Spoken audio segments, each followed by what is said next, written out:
Alors, mauvaise nouvelle pour Lightyear, la société d'exploitation de Lightyear fait faillite après avoir annoncé l'arrêt de la production. Oula. La mise en faillite d'Atlas Technologies, qui devait produire les voitures électriques de Lightyear, a été prononcée la semaine dernière par la Rechtbank Oost-Brabant située aux Pays-Bas.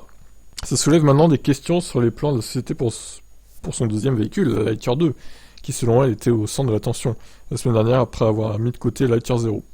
La société espérait commencer la production en 2025 visant une autonomie de 804 km, pour un prix inférieur à 40 000 $. Cependant, selon un communiqué de presse, ces perspectives ne sont pas prometteuses. Lightyear regrette de devoir faire cette annonce pour tous les employés, clients, investisseurs et fournisseurs, et travaillera en étroite collaboration avec le conservateur et toutes les personnes impliquées, et espère leur compréhension et leur soutien. Au cours de la période à venir, le syndic se concentrera sur la position des employés et des créanciers et évaluera comment le concept Lightyear peut être poursuivi.